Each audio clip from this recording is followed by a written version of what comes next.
Salut à tous, bienvenue dans cette nouvelle vidéo de notre série de comment utiliser PHP et MySQL sous envie de commande. Donc dans cette vidéo, nous allons d'abord voir comment exécuter PHP ou MySQL. Pour le faire, on va essayer.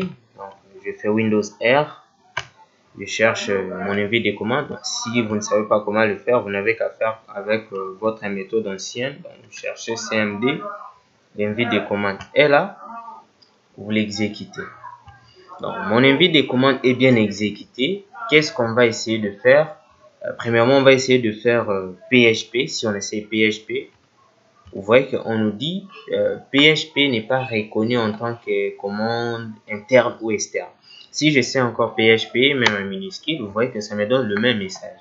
Maintenant, qu'est-ce qu'il faut faire? Il faut faire en sorte que PHP soit reconnu comme commande dans votre système. Pour le faire, il suffit d'entrer dans votre explorateur du fichier. Donc, vous entrez dans les disques où vous avez installé votre WAMP ou XAMPP. Premièrement, on va essayer de le faire avec WAMP parce que j'ai WAMP et XAMPP. J'ai même WAMP 64 bits, la nouvelle version du WAMP server. On va d'abord essayer de le faire avec WAMP et puis on va finir par XAMPP. On va essayer de le faire de toutes les deux manières. Pour le faire, vous voyez que je suis entré dans les disques où j'avais installé mon WAMP. Et puis j'ai là les dossiers WAMP. J'entre dans bin. Il y a PHP. PHP 5.3.5. Maintenant, à partir d'ici, qu'est-ce qu'on va faire? Notre travail serait d'essayer d'exécuter ces php.exe. Maintenant, pour le faire, il ne faut pas simplement faire exécuter à partir d'ici. Il faut maintenant ajouter cette variable d'environnement dans les paramètres du système. Pour le faire, donc vous voyez, je suis venu là, je copie ça, donc je fais CTRL-C. Vous venez maintenant là sur CPC, donc ordinateur, vous faites un clic droit, propriété, paramètres système avancé, variable d'environnement, vous cliquez sur PAF, disons modifier, vous cliquez sur modifier et puis à partir d'ici, si vous avez Windows 7 ou Windows 8, vous n'avez qu'à cliquer sur modifier. En cliquant sur modifier, vous mettez simplement un point virgule et puis vous copiez ce que vous avez amené. Dans notre cas, tellement nous avons Windows 10, donc je ne vais pas essayer de faire comme celui de Windows 7 et 8. Qu'est-ce qu'on va faire? Nous allons faire un nouveau parce que nous voulons rajouter une nouvelle variable d'environnement. Je fais CTRL V donc pour mettre ce que j'avais copié. Maintenant, après avoir fini, je fais OK, OK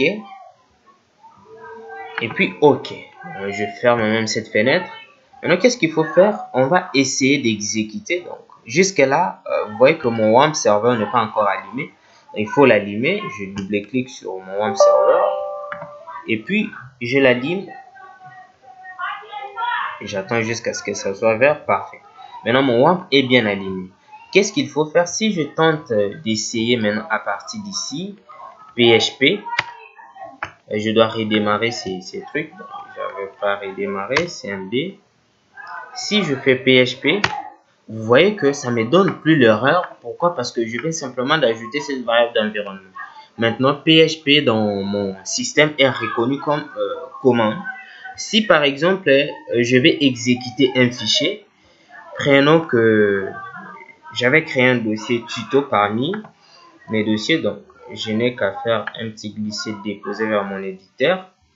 Là, j'entre www, ok, mon dossier tuto est là, j'entre, je crée un nouveau dossier, je vais appeler ça PHP et MySQL sous MS12.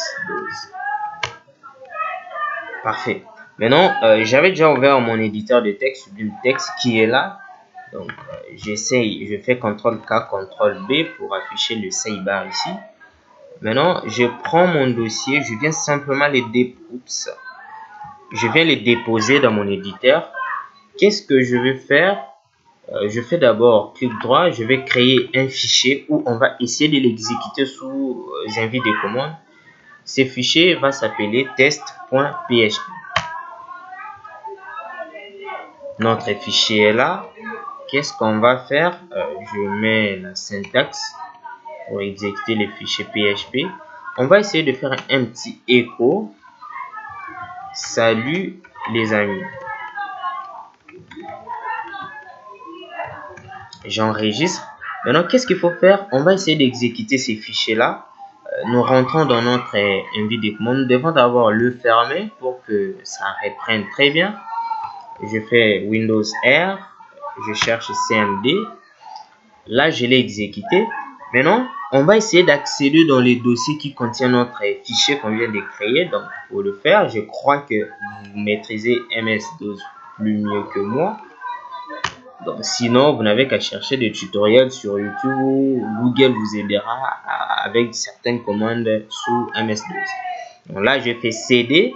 CD, ça veut dire Change Directory. Quand je mets 2 points, donc il va, comme il était dans ce dossier, il va sortir pour revenir au dossier parent.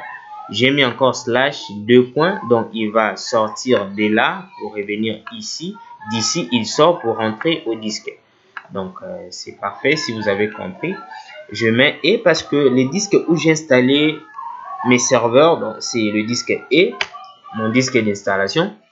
Et là, maintenant, je suis dans les disques E. Qu'est-ce qu'on va faire? Pour ne pas trop me fatiguer, je vais simplement copier tout ça. Donc, je suis venu là, je copie tout ça. Et je rentre ici, je fais CD. Parfait. Vous voyez que maintenant, je suis dans mon dossier qui contient mon fichier que je viens de créer. Maintenant, pour l'exécuter, il suffit de faire, PHP test.php.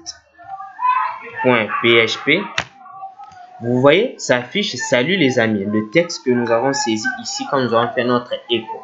Si vous avez même donné des instructions, ceci, cela, if pour afficher au moins quelque chose, ça va exécuter votre fichier tel que vous l'avez voulu. Sauf que ici, il n'y a pas de graphisme.